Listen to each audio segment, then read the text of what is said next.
নমস্কার, কেমন আছেন সবাই? সুস্মিতা ব্লগে আপনাদের স্বাগত জানাই। আজ মঙ্গলবার, সকালে টিফিন করে ছেলেকে খাইয়ে দিয়ে স্কুলে দিয়ে এলাম। দিয়ে এসে এই বসলাম। বাজার থেকে কিছু ফুল গাছ নিয়ে এসেছি, সেটাও আপনাদের দেখাবো। সকালে সয়াবিন আর রুটি করেছিলাম, ছেলেও খেয়েছে, আমিও খেয়ে নিয়েছি।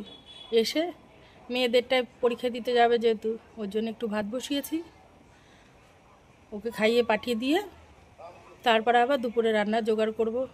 তার মধ্যে কাজ বাজ সেরে নেব। সকালে যেহেতু সম্পূর্ণ কাজ কমপ্লিট করতে পারিনি,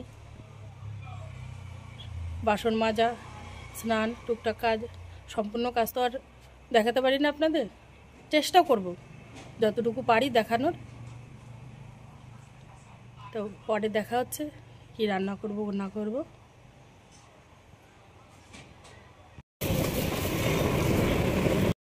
সয়াবিন দিয়ে আলুর দম করবো। আলুটা ভেজে নিচ্ছি।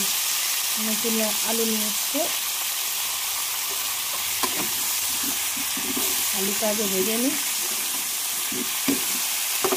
নিরামিষ আলুর দম হবে সয়াবিন দিয়ে।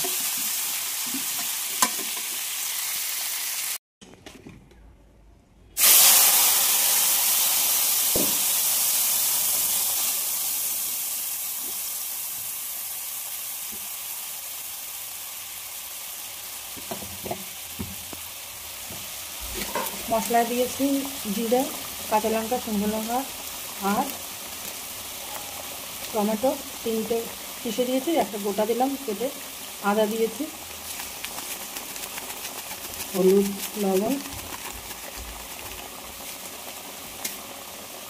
কমপ্লিট। একটু হালকা রেখেছি, পরে আবার এই আলুতে ঝোলটা টেনে নেবে, গায়ে মাখাই হয়ে যাবে। আর দেখে মূলোর বড়া, ভাত রান্না হয়ে গেছে। মূলোর বড়া আর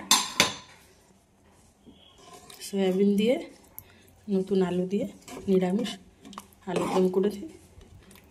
তোমরাও ট্রাই করে দেখো, খেতে ভালোই লাগবে।